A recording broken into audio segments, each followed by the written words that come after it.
கர்த்தர் கொடுத்த நாளுக்காய் கர்த்தரை நான் நன்றி துதிக்கிறேன், ஸ்தோத்தரிக்கிறேன். இன்றைக்கு நம்ம தியானிக்க போகிறது ஆண்டவர் வந்து எல்லாவற்றையும் நேசிக்கார். அது யாரை நேசிக்கலை, இவரை நேசிக்கலை அப்படிங்கிறதெல்லாம் கிடையவே கிடையாது. ஆனால் நாம் வந்து நம்முடைய வாழ்க்கையில் ஆண்டவருக்கு என்ன மாதிரி இடம் கொடுக்கோம், எப்படி அவரை வந்து நம்ம வச்சுருக்கோம், அவரை நம்ம எப்படி நேசிக்கோம் அப்படிங்கிறத வச்சு ஆண்டவர் வந்து நம்மளை வந்து நடத்துவார். அதுதான் நமக்கு தியானிக்க போகிறோம். வசனத்தின் மூலமாக நடந்த சம்பவங்கள் மூலமாக நம்ம தியானிக்கலாம். ஜெயிப்போம். நல்ல தகப்பனே, உங்கள் நன்றி செலுத்துகிற சுவாமி. தகப்பனே, நீங்கள் எங்களை நேசிக்கிறவராக இருக்கிறபடியா நாங்களும் உங்களை நேசிக்கவும் உம்மிடத்திலே நாங்கள் எல்லாவற்றையும் அர்ப்பணித்து ஜெபிக்கவும் எங்களுக்கு கற்றுத்தரணுமா ஜெபிக்கிறோம் சுவாமி. அதில் குறைகள் இருக்குமா நிறைவாக்கி தரணுமா ஜெபிக்கிறோம். உமக்கு பிரியமானதை செய்ய எங்களுக்கு கற்றுத்தர ஆவியானவர் இந்த நாட்களிலே கற்றிருந்து வழிநடத்துமா ஜெபிக்கிறோம். கேட்குற பிள்ளைகளுக்கு அப்படிப்பட்ட ஆசீர்வாதத்தை இந்த நாட்களையும் தர வேணுமா ஜெபிக்கிறேன். கர்த்தர் எல்லாவற்றையும் நீ பொறுப்படுத்திக்கணுமா ஜெபிக்கிறோம். ஆவி ஆத்மா சரீரம் முழுவதையும் ஆவி செய்கிற தேவன், நீங்கள் எல்லாவற்றையும் பொறுப்படுத்தி எங்களை வழிநடத்தும் போது நாங்கள் உங்களுக்கு பிரியமானதை நடந்து செல்ல எங்களுக்கு போதித்து நடத்த வல்லமுள்ள தேவன் எங்களோடு கூட இருக்கிறபடியா உங்களுக்கு நன்றி செலுத்துகிறோம் சுவாமி. அப்படியே நடத்த போக நன்றி செலுத்துகிறோம். ஆளுகை செய்து எங்கள் வழிநடத்தமாக கற்றுந்து அதுக்கு நான் கீழ்ப்படிந்து நடக்க கற்றுத்தாரோம். ஆசிரியர் கற்றுக்கொள்ளும் தெரிவிக்கிற மாயமெல்லாம் நமக்கு செலுத்தும். ஈஸ்வரன் நாம் தெரிஞ்சவங்க இந்த நாட்களில் நாம் வந்து ஒரு ஊழியம் செஞ்ச ஒரு ஊழியக்காரர் தான், பெரிய ஊழியக்காரரை பற்றி தான் நம்ம படிக்க போகிறோம். அவர் வந்து எப்படி வளர்ந்தார், எப்படி ஆண்டவருக்கு அர்ப்பணித்தாருன்னா நாமளும் அது மாதிரி இருக்கணும். அப்படிங்கிறதுனால அந்த சம்பவத்தை நம்ம இன்றைக்கி தியானிக்கலாம். ஆண்டவர் வந்து பண வசதி உள்ளவன் இல்லாட்டா ஏழை அப்படிங்கிறதெல்லாம் பார்க்கவே இல்லை. ஆனால் ஆண்டவர் என்ன சொன்னார், பணக்காரன் வந்து தேவனுடைய ராஜ்யத்தில் பிரவேசிக்க மாட்டான்னு சொல்லி ஆண்டவர் சொல்கிறாருல. ஆனால் வந்து அது எதுனால சொல்கிறாருனாக்கி, அவன் வந்து பணத்துக்கு முதலிடம் கொடுக்கான். அவன் வந்து ஆண்டவர்கிட்ட வந்து குறை இருக்கிறத கேட்கான். அவர் என்ன சொல்கிறாரோ அது கீழ்ப்படிஞ்சிருந்தாம்னாக்கி அந்த காரியத்தை ஆண்டவர் சொல்லியிருக்கவே மாட்டார். ஏன்னா ஆண்டவர் கூட இருந்தவங்க நிறைய வசதி படைத்தவங்கலாம் இருந்தவங்க அவங்களாம் என்ன தப்பாக செஞ்சாங்க, அவங்க வந்து ஆண்டவருக்கு பிரியமாக செஞ்சாங்க, ஆண்டவருக்கு முதலிடம் கொடுத்தாங்க. பணத்துக்கு வந்து அடுத்தது தான்.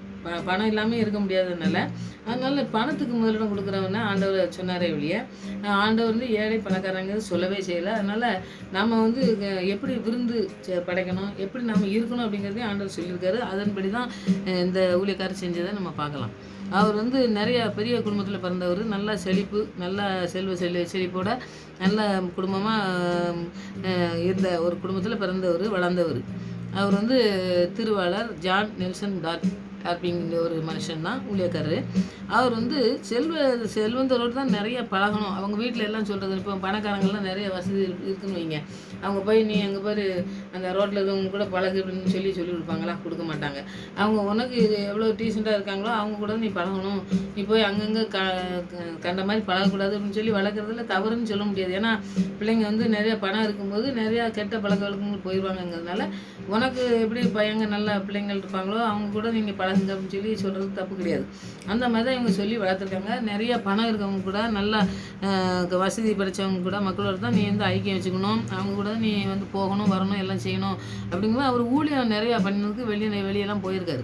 அப்படி போகும்போது பார்த்திங்கன்னா அவர் மாதக்கணக்காக வாரக்கணக்கெல்லாம் பண்ணி ஜெபம் பண்ணார். அங்கே போய் நிறைய சொற்பொழிவு ஆக்குறாரு. நிறைய போனோம்னா மீட்டிங்லாம் வைக்காங்க 3 நாள் 4 நாள்னு அந்த மாதிரி நிறைய நாள் போய் அவர் வந்து நிறையா பிரசங்கம் பண்ணுறது அவர் வழக்கம். அதனால் இவங்க வீட்டில் வந்து வளர்க்கும் போதே இந்த மாதிரி தான் சொல்லி வளர்த்துருக்காங்க. ஆனால் இவர் வந்து பாருங்கள், இவருக்கு ஆண்டவரால் தொடப்பட்டு ஊழியம் நிறைய இடத்துக்கு போகும்பொழுது பார்த்திங்கன்னா அவங்களுக்கு அந்த மனசு மாறிடும். ஏன்னா ஏழை பணக்காரங்கிட்ட தான் இருக்கணும், மற்றவங்ககிட்டலாம் பேசக்கூடாது அப்படிங்கிற மாதிரிலாம் இருக்காது. ஏன்னா எல்லாருமே வருவாங்க மீட்டிங்கும் போது, நிறைய பேர் வருவாங்க, பேசுவாங்க, பழகுவாங்க. பார்த்திங்களா? அந்த மாதிரி பழகி இவருக்கு வந்து இந்த பணம் இருக்கவங்க கூட தான் பழகணும், மற்ற ஏழைகள் கூடலாம் பழகக்கூடாதுன்னு சொல்லி அவங்க சொல்லிக் கொடுத்தது, பெற்றோர்கள் சொல்லிக் கொடுத்ததெல்லாம் பார்த்திங்கன்னாக்கி இந்த வசதி படித்தவங்க கூட இருக்கணும், அவங்க ஏழை கூடலாம் நீ வந்து அப்படி இருக்கக்கூடாதுன்னு சொல்லி எல்லாம் என்னெல்லாம் சொல்லிக் கொடுத்தாங்களோ அதுக்கு ஆப்போசிட்டாக இவர் வந்து பணக்காரங்க கூடயும் நல்லா பேர் பெற்றவங்க அவங்க கூடயும் பேசுறது பழகிறது எல்லாமே இருப்பார்.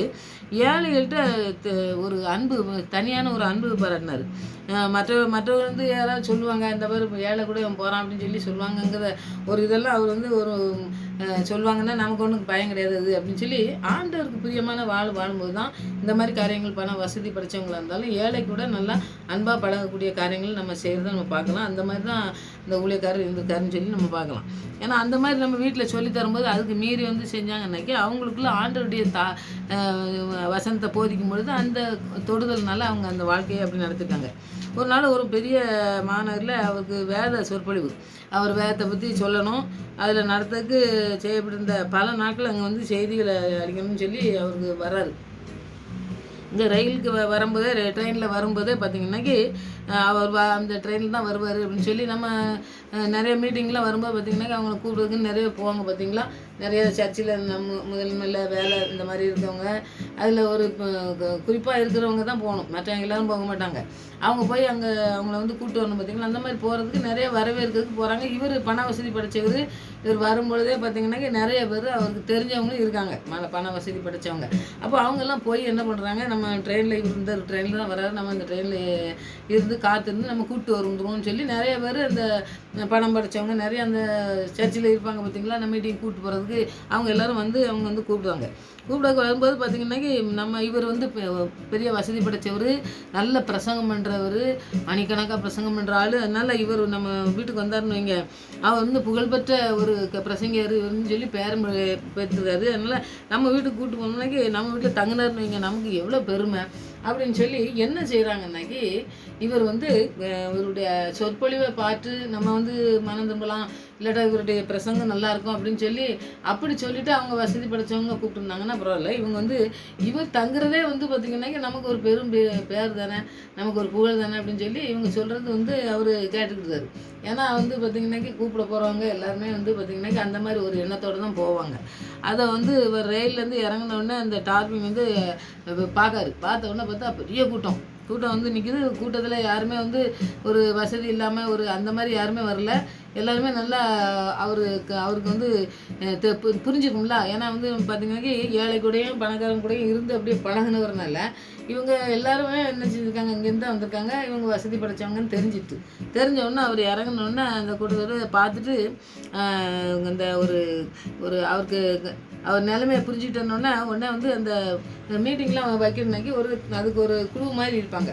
அவங்க தான் போய் பேசுகிறது, மற்ற யார் இவங்களெல்லாம் கூப்பிட்டு போய் எங்கே வைக்கணும், அந்த மாதிரி இவங்களுக்கு என்ன வசதிகள் செய்யணும் அப்படிங்கிறத வந்து ஒரு பொறுப்பாளர்னு சொல்லி வச்சுருவாங்க. அந்த பொறுப்பை கொடுக்கறதுக்கு ஒரு ஆள் இருப்பார், அவர் வந்து சொல்கிறதுக்கு ஒரு ஆள் இருப்பார்.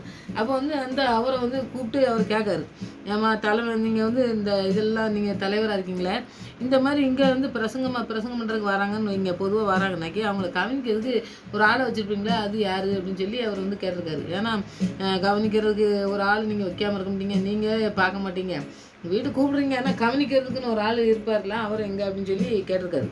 கேட்டவுடனே எங்கன்னா ஒரு பக்கத்தில் நான் அவனை கூப்பிட்டு உடனே இவன் தாங்க ஏன்பா நீ தான் இவரை கவனிச்சிக்கணும் அப்படின்னு சொல்லி காட்டினோடனே அவர் ரொம்ப ஏழ்மையாக ஒரு நம்ம நல்ல ட்ரெஸ் கூட இல்லாமல் அந்த மாதிரி இருக்கிற ஒரு ஆள் இருந்திருக்காரு. அவரை பார்த்த உடனே இவ்வளோ எளிமையாக இருக்காரு, அப்போ வந்து இவர் தான் நமக்கு சிறந்த ஆள் அப்படின்னு சொல்லி இவருக்கு வந்து இந்த ஏழைகள் கூட அன்பு காட்டி பழக்கம் பார்த்தீங்களா. அதனால் உடனே என்ன செய்தார், நான் வந்து அந்த ஆளை கூப்பிட்டு நீ இன்னைக்கு வந்து நான் உன் வீட்டில் தங்கியிருக்கேன், உன் வீட்டுக்கு வரலாமா அப்படின்னு சொல்லி கேட்காரு. இப்போ அந்த தாழ்மையை நம்ம பார்க்கணும். ஏன்னா பார்த்திங்கன்னா பண வசம் படைச்ச ஆள், எத்தனையோ பேர் கூப்பிட வந்திருக்காங்க, அவங்களெல்லாம் விட்டுவிட்டு இந்த வேலைக்கு இவரை வந்து பார்த்துக்கிற கவனிக்கிறதுக்கு கொண்டாந்து விட்டுருக்க ஒரு மனுஷனை ஏதோ பிரசங்கர்லாம் வரும்போது அவங்களுக்கு என்னமோ செய்யணும்னா வசதி செய்யணும் அப்படிங்கிறதுக்கு விட்டுருக்க ஆளை போய் உன் வீட்டில் நான் இருக்கேன்னு சொல்லி சொன்னோன்னே இவங்கெல்லாம் பணக்காரங்களாம் பார்க்காங்க, என்ன இந்த ஏழை வீட்டுக்கு போகிறீங்க அப்படின்னு சொல்லி.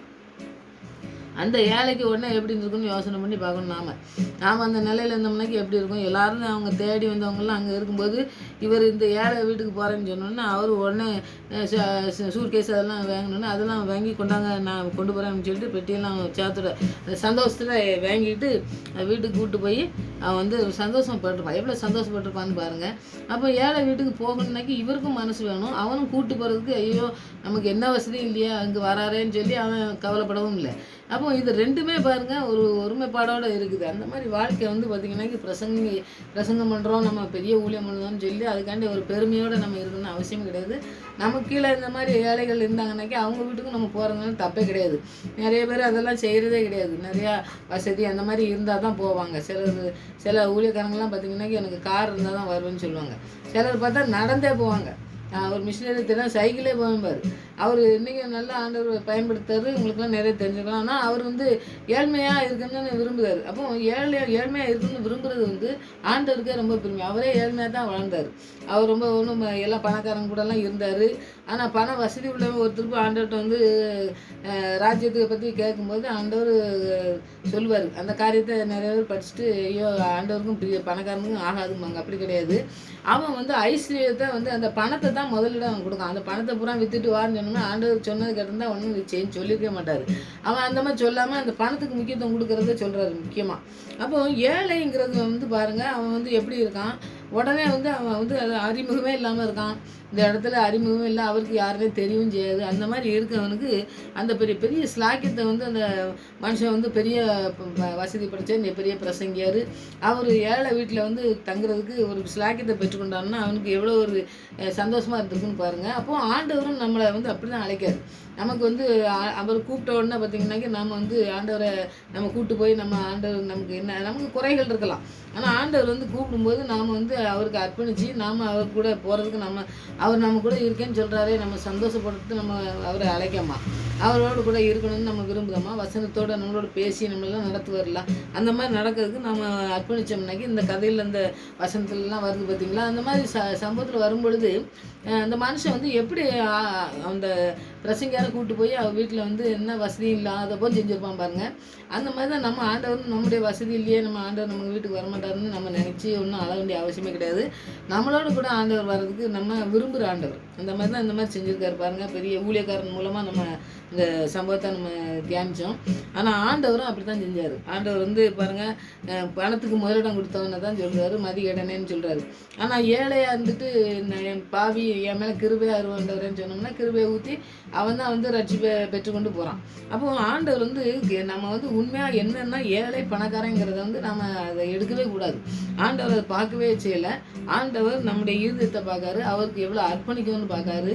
அதை தான் பார்த்து பாருங்கள், நான் வந்து அவங்களோடு கூட இருந்து அவனை வந்து நான் ஆசீர்வதிப்பேன்னு சொல்கிறாரு. அதை தான் நம்ம பார்க்கணும். அதை வந்து ஏன் ஆண்டவர் சொல்கிறத நம்ம பார்க்கணுன்னாக்கி சங்கீதம் 40:17 நான் சிறுமி எளிமையானவன், கர்த்தரோ என்மேல் நினைவாக இருக்கார். அவருக்கு எப்பவும் நம்மளை நினச்சிக்கிட்டே இருக்காராம்மா. ஏழ்மையாக இருக்கும், சிறுமையாக இருக்குமே அப்படின்னு சொல்லி நம்ம அழுதோம் பார்த்தீங்களா.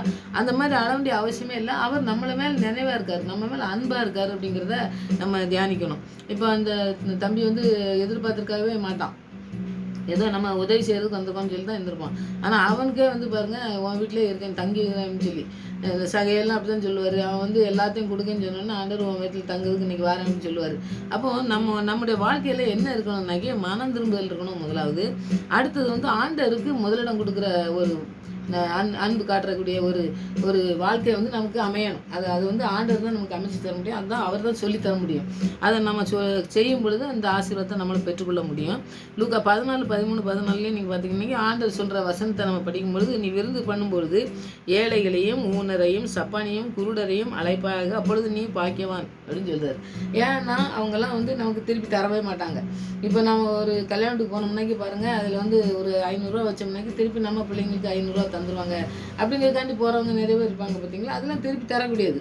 ஆனால் ஒரு ஏழையாக இருக்காங்க, அவங்களுக்கு நம்ம போய் ஏதோ செய்கிறோம், அவங்களுக்கு சாப்பாடு ஏதோ கொடுக்கும், நம்ம அவங்களுக்கு ஏதோ ஒரு உதவி செய்கிறோம், அவங்க திருப்பி நம்மளுக்கு செய்ய முடியாது அப்படின்னு தெரியும் நமக்கு. ஆனால் அது செய்கிறோம் பார்த்திங்கன்னா, அதுதான் அவன் தான் பாக்கியவான்னு சொல்கிறாரு ஆண்டவர். அப்போ பார்த்திங்கன்னா நம்மளால் முடிஞ்சது மற்றவங்களுக்கு முடியாதவங்களுக்கு செய்யணும் அப்படிங்கிறது ஆண்டவருக்கு ரொம்ப பிரியமானது. அவங்கள தான் ஆண்டவர் நேசிக்கிறவராக இருக்காரு. ஆனால் அவர் தான் சொல்கிறாரு, எல்லாத்தையும் கூப்பிட்டு வந்து கொடுத்தேன்னா அது அவங்க வந்து உனக்கு திருப்பி தரமாட்டாங்க, ஆனால் நான் தருவேன், நான் தான் ஒன்று நினைச்சிருக்கேனே, நான் தான் உண்மையில அன்பு வச்சுருக்கேனே அப்படின்னு சொல்லி ஆண்டவருடைய அன்பை பெற்றுக்கொள்வதற்கு இதெல்லாம் வந்து ஒரு பெரிய கேள்வி தான். நமக்கு வந்து நடத்தும் பொழுது அவருடைய அன்பை நம்ம பெற்றுக்கொள்ள முடியும், அவருடைய ஆசீர்வாதத்தை நம்ம பெற்றுக்கொள்ள முடியும். அவரே வந்து நமக்கு நண்பனாகிடுவார். ஏழைகளுக்கெல்லாம் அவர் வந்து நண்பனாக இருப்பார். நமக்கு வந்து எல்லாவற்றையும் போதுமானவராக இருக்கிறதுனால நாம் அவரை நம்பி நம்ம ஜெபித்து ஆண்டவர்கிட்ட நம்ம இந்த காரியங்கள்லாம் செய்கிறதுக்கு எனக்கு நீங்கள் உதவி செய்யுங்க ஆண்டவரேன்னு சொல்லி பெரிய பிரசங்கியாராக இருந்தாலும் அவர் எப்படி வாழ்ந்தாருன்னு பாருங்கள், எப்படி நடந்தாருன்னு பாருங்கள். அந்த மாதிரி நாமளும் நடந்துக்கிட்டதுக்கு நம்ம உதவி செய்யறதுக்கு ஆண்டவர் நோக்கி தான் ஜெபிக்கணும். எத்தனை வசதி இருந்ததுனாலும் சரி, அந்த ஆண்டவருடைய அன்பு உங்கள் உள்ளத்தில் இருக்கிறதுனால தான் இந்த மாதிரி காரியங்கள்லாம் செய்ய முடியும். மிஷினரிகள்லாம் நிறைய பேர் நீங்கள் படிச்சிங்கன்னா பார்த்தீங்கன்னா அவங்களுடைய வாழ்க்கையில் எதுவுமே குறையே இருக்காது. ஆனால் வந்து அவங்க அவங்க இந்த வாழ்க்கையை வந்து அவங்க அர்ப்பணித்து ஜெபித்து அவங்க அந்த இடத்துக்கு போகிறாங்க பார்த்தீங்களா, அப்போ தான் வந்து அவங்க அந்த இதை செய்ய முடியும். ஏன்னா வந்து நிறையா காரியங்கள் வந்து அவங்களுக்கு சாதகமாகவே இருக்காது. அவங்க வேதத்தை கொண்டு போவாங்க, வேதத்தை பிடுங்கி வச்சு எரிச்சு போடுவான். நிறைய பேரை வந்து தலையெல்லாம் வெட்டி கொண்டு போடுவான். அப்படிலாம் செய்யும்பொழுது பார்த்தீங்கன்னாக்கி அவங்க அர்ப்பணிப்பின் மூலமாக தான் போகிறாங்க. அதனால் அற்புதமாக ஆண்டவர் நடத்துகிறாரு. அதனால் நம்ம வாழ்க்கையில் பார்த்தீங்கன்னாக்கி முதலாவது ஆண்டவர் வந்து யார் நேசிக்கார் அப்படிங்கிறத நம்ம முதலாவது புரிஞ்சுக்கணும். நம்மளை எல்லாருமே நேசிக்காரு. ஆனால் நம்ம எப்படி வாழணுங்கிறத நம்ம கற்றுக்கணும், யாருக்கு கொடுக்கணுங்கிறத கற்றுக்கணும். அதில் தான் ஆண்டவருடைய அன்பை நம்ம பெற்றுக்கொள்ள முடியும். அந்த அன்பை இன்றைக்கி நம்ம தரதுக்கு ஆண்டவர் ஆயத்தமாக இருக்கார். நாம் நம்முடைய வாழ்க்கையில் என்ன மாதிரி நம்ம செய்து நம்ம நடந்து செல்கிறோமோ அந்த மாதிரி நமக்கு நடந்து செல்ல நமக்கு உதவி செய்கிற தேவன் நம்மளோடு கூட இருக்கார். அதனால் எவ்வளோ பெரிய ஊழியக்காரங்களாக இருந்தாலும் சரி, எவ்வளோ பெரிய பணம் வசதி இருந்தால், எவ்வளோ படிப்பு இருந்தாலும் சரி, ஆண்டவருக்கு முன்பாக நம்ம தாழ்த்தும் பொழுது அவர் தாழ்மையிலேயே நோக்கி பார்க்கவர். தாழ்மையுடன் கிருபை அளிப்பார். அந்த கிருபையை பெற்றுக்கொண்டு நம்ம வாழ முடியும். அதனால் இந்த தாழ்மை நமக்கு வேணும். முதலாவது ஆண்டவர் நமக்கு எத்தனையோ படிப்பு, எத்தனையோ பணங்கள் எல்லாம் தந்திருக்காருன்னு சொல்லிட்டு நம்ம பெருமையாக அந்த உலகத்தில் வாழறதுக்கு நமக்கு ஆண்டவர் அனுமதிக்கவே செய்யலை. கிறிஸ்தவங்களாக வாழ்கிறவங்க நாம் அந்த தாழ்மையை நம்ம பெற்றுக்கொள்ளணும். இந்த பெருமையாக இருக்கிறதுக்கு நம்ம ஒரு நாளும் இடம் கொடுக்கவே கூடாது நம்முடைய வாழ்க்கையில். எல்லாவற்றிலும் பாருங்கள், மிஷினரிகளை படிச்சிங்கன்னா அப்படி தான் இருந்திருக்காங்க. அப்படி வாழறதுக்கு நமக்கு நீங்கள் அர்ப்பணிங்க. நீங்கள் அர்ப்பணித்து இந்த வசனத்தின் மூலமாக ஆண்டவரோடு கூட பேசுகிறத நீங்கள் கண்டு அவருக்கு அர்ப்பணித்து இந்த ஊழியக்காரர் எப்படி செஞ்சாரோ அது மாதிரி நம்ம செய்யும் பொழுது அவரோட ஊழியமும் பெருகும், மற்றவங்களோடு கொடுக்குற ஐக்கியமும் நமக்கு வந்து ஆண்டவர் ஆசீர்வாதத்தை தந்து அநேகருக்கு இன்னும் ஆசீர்வாதத்தை பிள்ளைகளாக நம்மளை மாற்றுவார். இந்த வசனங்களை சொல்லும் பொழுது அவங்க பிரசங்கிக்கும் போது ஆண்டவர் பேசும்பொழுது தான் பார்த்திங்கன்னா அநேக அற்புதங்கள், அநேக பிள்ளைங்க ஆண்டவருடைய அன்பை ருசித்து அவங்க அந்த ராஜ்யத்துக்கு பங்குள்ள பிள்ளைகளாக வருவாங்க. அப்படி நம்ம வரவழைக்க ஆண்டவருக்கு நம்ம அர்ப்பணித்து இன்றைக்கி ஜெயிப்போம். அந்த பெரிய காரியங்களை இந்த நாட்டில் செய்வார். ஆமாம்.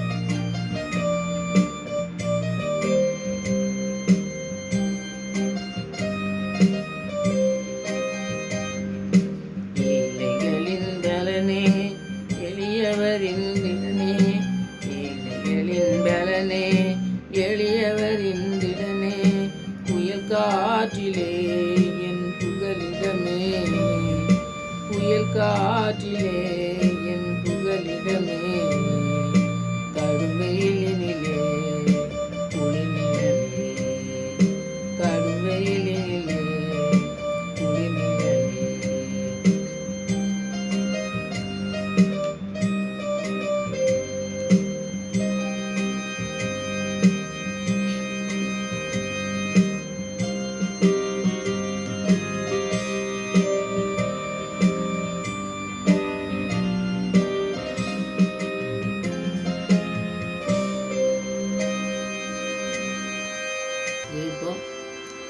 தகப்பன் நமக்கு ஏழைகளுக்கு ஒரு புகலிடமாகவும் பலன் தருகிறவராகவும் இருக்கிறார். அவருடைய பலன் நமக்கு ரொம்ப முக்கியமாக நமக்கு கிடைக்க வேண்டியது. அவர் எத்தனை சீறி புயல் வரும்பொழுதும் ஏசாயா 25:4 அவர் சொல்கிறது, வெள்ளத்துக்கு நம்மளை ஒதுக்கப்படுகிற ஏழைகளுக்கு ஆண்டவர் பலன் தருகிறவராக இருக்கார். அப்படிப்பட்ட ஆசீர்வாதத்தின் தகப்பன் நம்மளோடு கூட இருக்கிறவங்கள எத்தனை பெரிய பிசாசு, எத்தனை பெரிய காரியங்களை நம்ம கொண்டு வந்து வீழ்கடிக்க பார்க்கும் பொழுது தேவனுடைய வல்லமுள்ள பலன் நம்மளோடு கூட இருந்து நம்மளை பலப்படுத்தி நம்மளை நிலைநிறுத்த போதுமானதாக இருக்குது என்பதை இந்த நாளிலே நம்ம ஜெயிக்கும் பொழுது அன்றைய நம்ம அர்ப்பணித்து ஜெயிப்போம். கர்த்தர் பெரிய காரியங்களை செய்வார். நல்ல தகப்பனே, நமக்கு நன்றி செலுத்துகிற சுவாமி. உங்களுடைய வல்லமுள்ள வசனங்கள் எங்களுக்கு போதுமானதாக இருக்கிறதா நன்றி செலுத்துகிறேன் ஆண்டவரே. தகப்பனே, எத்தனை பெரிய இந்த உலகத்திலே எத்தனை செல்வங்கள், எத்தனை படிப்பு, எத்தனை காரியங்கள் இருந்தாலும் எல்லாவற்றுக்கும் ஆண்டவரே உங்களிடமாக இருக்கிற தேவன் எங்களோடு கூட இருக்கும்போது மாத்திரம்தான் நாங்கள் வெற்றியுள்ள வாழ்க்கை வாழ்ந்தோம் என்று இந்த உலகத்தில் சொல்ல முடியும்.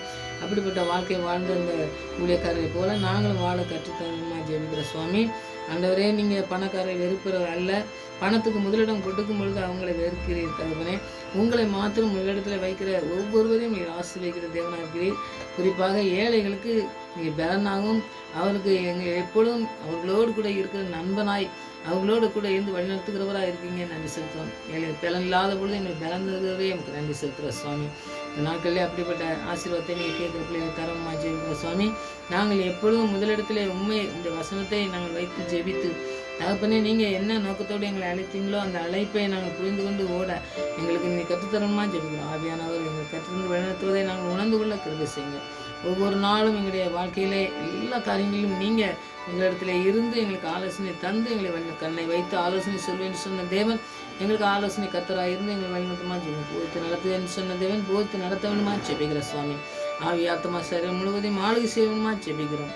தகப்பனே, யோகுவை சோதித்தது போல எங்களை சோதிக்கும் பொழுது ஆண்டவரே எங்களுடைய விசுவாசத்தில் நாங்கள் பலப்பட கிருபை செய்யுங்க.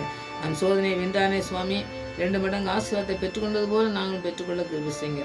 சரீரத்திலே கொண்டு வருவதும் ஆவிக்குரிய வாழ்க்கையிலே வருகிற சோதனைகளிலும் இருந்து எங்களை விடுதலை செய்து உம்முடைய நாமத்தை மகிமைப்படுத்துகிற பிள்ளைகளாக காணப்பட, அநேகரை ஆசீர்வாதத்துக்கு கொண்டு வர பிள்ளைகளாக எங்களுடைய வாழ்க்கையை காணப்பட தேவ கிருபை எங்களுக்கு போதுமானதாக இருக்கணுமா ஜெபிக்கிறோம். இந்த பிரசனத்தினால் நேரத்து வழிநடத்துங்க. இப்படி ஆவியானவர் எங்களுக்கு கற்றுந்து வழிநடத்துவதை நாங்கள் உணர்ந்து கொள்ள கிருபை செய்யுங்க.